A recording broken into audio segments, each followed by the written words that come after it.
Good morning class. मैं Mohan Kumar Singh RSS science college BCA department से। हम लोग कंप्यूटर आर्किटेक्चर का रेगुलरली स्टडी कर रहे हैं। और कंप्यूटर आर्किटेक्चर में जब हम लोग आगे बढ़ते हैं तो हमारा जो टॉपिक आता है वो यूनिट फर्स्ट और सेकेंड तो कंप्लीट हो चुका है। अब हम लोग यूनिट थ्री में इन कर चुके हैं, जिसका पीडीएफ मैंने कल भेजा था आपको। तो यूनिट थ्री में जो पहला हमारा टॉपिक है वो है सीक्वेंशियल लॉजिक, है ना। तो सीक्वेंशियल लॉजिक को पढ़ने से पहले मैं एक चीज़ हम बता दूं आप लोगों को कि हम लोग जो सब्जेक्ट पढ़ रहे हैं उस सब्जेक्ट का नाम है कंप्यूटर आर्किटेक्चर। और कंप्यूटर आर्किटेक्चर का मतलब कंप्यूटर का बनावट कि कंप्यूटर, और कंप्यूटर का बनावट का मतलब इंटरनल स्ट्रक्चर का मतलब ये नहीं कि कंप्यूटर में क्या क्या होता है। नहीं, कंप्यूटर का सबसे मेन चीज़ क्या है, तो प्रोसेसर है, सीपीयू है। और सीपीयू के जो इंटरनल स्ट्रक्चर्स होते हैं उसके अंदर कई सारे रजिस्टर लगे होते हैं, डायोड लगे होते हैं, ट्रांजिस्टर्स लगे होते हैं, और इन सब का इस्तेमाल करके लॉजिक गेट्स जो है इन पे अप्लाई किया जाता है। और उसी लॉजिक गेट्स के केसेस में हम लोगों ने देखा था कि किस तरीके से ट्रूथ टेबल में जीरो का जीरो जीरो जीरो होता है, कई केसेस में जीरो जीरो वन हो जाता है, और वन वन कभी जीरो हो जाता है। तो ये वन वन वन या जीरो क्या है, this is the voltage electric supply. और उसी इलेक्ट्रिक करंट के माध्यम से जो है हमारा कंप्यूटर जो है हर प्रोसेस को आगे की तरफ फॉलो करता है। तो चलिए जब हम कंप्यूटर के इंटरनल यानी सीपीयू के इंटरनल स्ट्रक्चर की बात करते हैं तो सबसे बेसिक थिंग्स जो आता है उसमें सीक्वेंशियल लॉजिक सर्किट्स, है ना। तो कहता है कि these sequential logic circuits are based on combinational logic circuit elements. यानी कि ये किस चीज़ पे बेस होता है, सीक्वेंशियल लॉजिक सर्किट, तो कॉम्बिनेशनल लॉजिक सर्किट। तो कॉम्बिनेशनल लॉजिक सर्किट क्या कहता है, एंड और एक्सेट्रा। तो यहाँ पे एंड गेट हम लोग पढ़ चुके हैं, OR gate, NOR gate, NAND gate, ये सब कुछ तो पढ़ चुके हैं। तो इन सबों का एक जगह जब कॉम्बिनेशन होता है, एक दो या दो से अधिक लॉजिक गेट्स को एक जगह जब हम अप्लाई करते हैं तो these are called combinational logic circuit. और ऐसा हम लोग देख चुके हैं, जैसे डिमॉर्गन्स थ्योरम में हम लोगों ने देखा था कि एक से ज़्यादा गेट्स एक जगह पे आ रहे हैं, नॉट आ रहा है और आ रहा है, एंड आ रहा है, नॉट आ रहा है ना। और एक आध छोटा छोटा मैंने आपको सिंप्लीफाई भी करवाया था लॉजिक गेट्स और उसका सिंबल बनवा करके। तो these circuits are called combinational logic circuits, okay, working alongside sequential circuit element, है ना। मतलब कि जो सिक्वेंशियल लॉजिक सर्किट जो है उसमें ये कॉम्बिनेशनल लॉजिक सर्किट्स भी होते हैं, और उसके साथ साथ उसमें sequential logic sequential circuit elements भी होते हैं। और वो एलिमेंट्स लैचेज या फ्लिप फ्लैप है, दोनों हो सकता है या दोनों में से कोई एक भी हो सकता है। तो लैचेज और फ्लिप फ्लैप जो हमारा है वो नेक्स्ट टॉपिक है, इसमें हम इस चीज़ को अच्छी तरीके से समझेंगे। फिर आगे कहता है कि a generic sequential logic circuit shown in below figure, नीचे फिगर में सिक्वेंशियल लॉजिक सर्किट दिया गया। तो यहाँ पर देखिए इसके अंदर लॉजिक गेट्स लगे हुए हैं, जो वो सारे गेट्स जो हम लोग पढ़ चुके हैं वही गेट्स लगे हुए हैं। और यहाँ पर सिक्वेंशियल लॉजिक सर्किट एलिमेंट्स यानी कि रजिस्टर्स लगे हुए हैं। रजिस्टर्स यानी कि जिसको हम लोग रजिस्टेंस बोल लेते हैं। रजिस्टेंस एक पार्ट के रूप में हम लोग जो भी इलेक्ट्रॉनिक गैजेट्स है उसके इंटरनल पार्ट्स में रेजिस्टेंस हम लोग बोलते हैं, but resistance is the property and register is the its name, okay. तो कहता है here the circuit inputs are applied to and the circuit output are derived from combinational logic block. मतलब combinational logic blocks में input जा रहा है और यहीं से फिर आउटपुट डिराइव्ड हो रहा है। फिर आगे कहता है the sequential logic circuit elements store an output from the combinational logic that is fed back to the combinational logic input to constitute the present state of the circuit। अब देखिए होता क्या है कि यहाँ से कॉम्बिनेशनल लॉजिक सर्किट जो ये वर्क करता है तो ये यहाँ से एक आउटपुट देता है, और फिर यहाँ से ये एज ए इनपुट इसी के पास कॉम्बिनेशनल के पास ही जाता है। तो ये एक इनपुट किसको दे रहा है, तो सीक्वेंशियल लॉजिक सर्किट को। और सीक्वेंशियल लॉजिक सर्किट किस चीज को डिसाइड करता है, तो कहता है कि constitute the present state of the circuit. अब ये मतलब सर्किट किस स्टेट में है, ओके। फिर आगे कहता है the output from the combinational logic that forms the input to the sequential logic circuit element constitute the next state of the circuit। देखिए बात को समझिए, the output from the combinational logic, output from the combinational logic that forms input to the sequential logic circuit। जो sequential logic circuits के लिए क्या है, input है। देखिए एज ए इनपुट यहाँ पे इन कर रहा है circuit element constitute the next state of the circuit, यानी कि सर्किट का अब नेक्स्ट स्टेट क्या होगा। फिर आगे कहता है कि सीक्वेंशियल लॉजिक सर्किट एलिमेंट्स, इसके जो एलिमेंट्स है are grouped together to form register. अब ये एक साथ मिल करके ये क्या बनाते हैं, रजिस्टर बनाते हैं। और रजिस्टर का मतलब टू होल्ड द मेमोरी किसी चीज किसी स्पेस वगैरह जो है ये बनाने के लिए रजिस्टर का हम लोग इस्तेमाल करते हैं। फिर आगे कहते हैं the circuit changes state from present state to next state on a clock control input. अब देखिए क्या कहता है, the circuit changes state from present state to next state, यानी प्रेजेंट से वो नेक्स्ट स्टेट में जाएगा।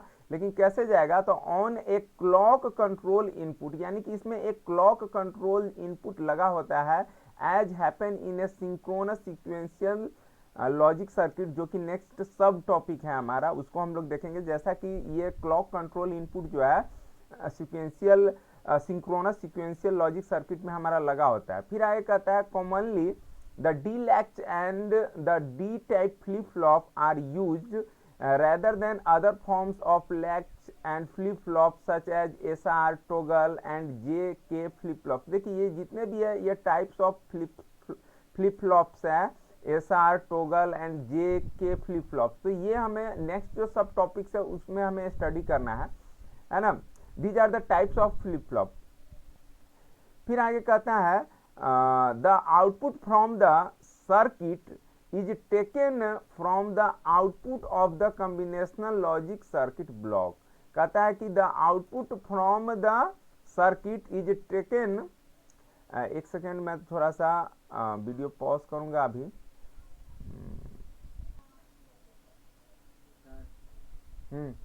ओके एक सेकेंड वापस मुझे पॉज करना पड़ रहा है, थोड़ा सा इशू आ रहा है। अभी मैं कम बैक कर ओके क्लास। हाँ तो यहाँ पे कहता है the output from the circuit is taken from the output of the combinational logic circuit block. अब इसका जो आउटपुट है वही बात कर रहा है कि वो एज ए इनपुट यहाँ पे प्रेजेंट हो रहा है। अब फिर इसका आउटपुट इसके लिए इनपुट हो जाता है जो कि इसके स्टेट्स को क्लियर करता है और फिर यहाँ से फाइनल आउटपुट निकलता है।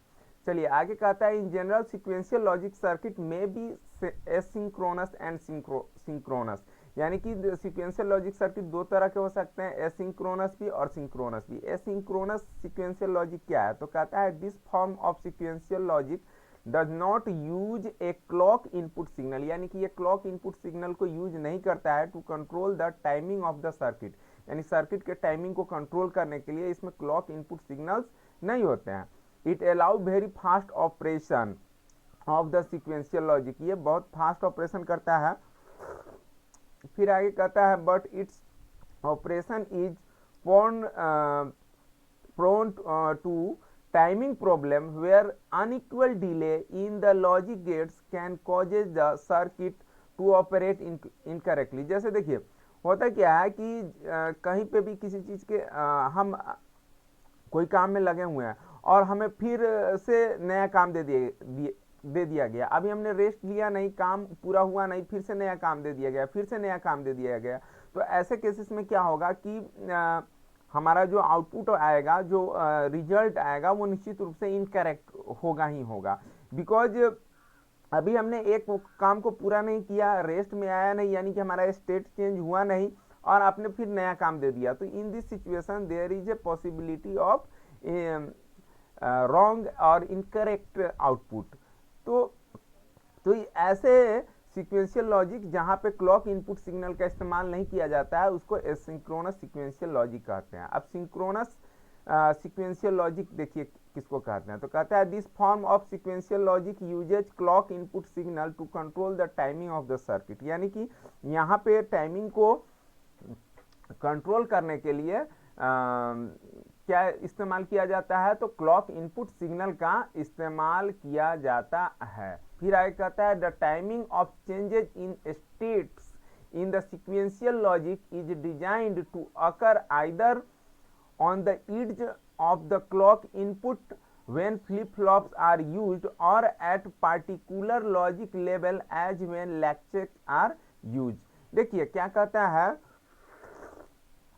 कि timing of changes in states का जो टाइमिंग चेंज होगा इन सीक्वेंशियल लॉजिक में, मतलब एक के बाद एक, इज डिजाइंड, इसको कहाँ पे लगाया जाएगा, मतलब कि कहता है क्लॉक इनपुट सिग्नल को कहाँ पे लगाया जाएगा, तो कहता है designed to occur either on the edge of clock input when flip flops are use, यानी जहाँ पे फ्लिप फ्लॉप यूज किया जाता है वहाँ पे या कहता है at the particular logic level, या किसी भी पार्टिकुलर लॉजिक लेवल पे, मतलब किसी भी पार्टिकुलर गेट के प्लेस पे, दो गेट के प्लेस में कहीं पे भी हम उसको रख सकते हैं। As when latches are used.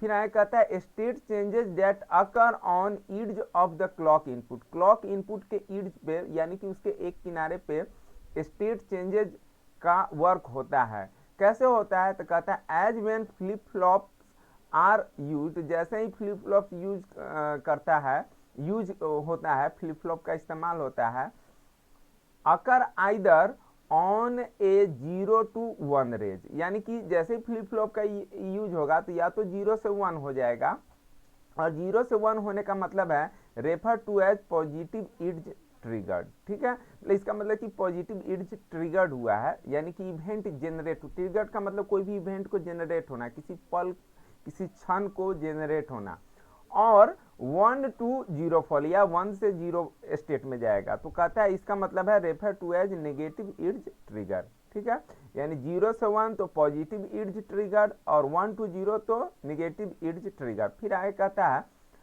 An alternative view of A generic sequential logic circuit in above figure 1, यानी कि ऊपर जो फिगर दिया गया हुआ है जेनरिक सीक्वेंशियल लॉजिक का, उसका एक alternative view is shown in figure 2, वो फिगर 2 में भी दिखाया गया है एक दूसरा व्यू इसका।